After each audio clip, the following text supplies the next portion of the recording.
বাংলাদেশ ও ভারতের সম্পর্ক আবারও স্বাভাবিক ধারায় ফিরছে, এমন ইঙ্গিত মিলেছে দিল্লির সর্বশেষ বক্তব্যে।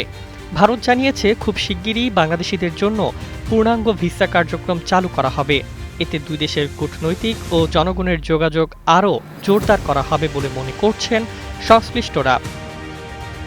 ভারতের সহকারী হাইকমিশনের কর্মকর্তারা জানিয়েছেন, বর্তমানে সীমিত পরিসরে জরুরি ও বিশেষ ক্যাটাগরির ভিসা কার্যক্রম চললেও দ্রুত পূর্ণাঙ্গ ভিসা সেবা চালুর প্রস্তুতি চলছে। বিশেষ করে চিকিৎসা, শিক্ষা, ব্যবসা ও পর্যটন ভিসা পুনরায় স্বাভাবিক করতে কাজ করছে দিল্লি। কূটনৈতিক সূত্র বলছে, সাম্প্রতিক সময়ে ঢাকা দিল্লি সম্পর্কে যে অস্বস্তি তৈরি হয়েছিল তা কাটিয়ে উঠতেই নতুন এই উদ্যোগ।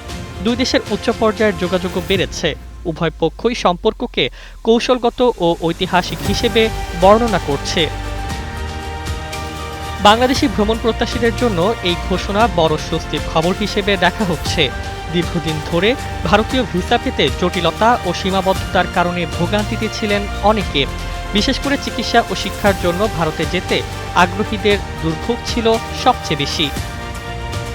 বিশ্লেষকদের মতে, পূর্ণাঙ্গ ভিসা চালু হলে শুধু মানুষে মানুষে যোগাযোগই বাড়বে না, বাণিজ্য, পর্যটন ও আঞ্চলিক সহযোগিতাও নতুন গতি পাবে। দুই দেশের সম্পর্কের এই ইতিবাচক বার্তাকে দক্ষিণ এশিয়ার কূটনৈতিক অঙ্গনেও গুরুত্বপূর্ণ হিসেবে দেখা হচ্ছে। Desk report, Bangladesh bulletin.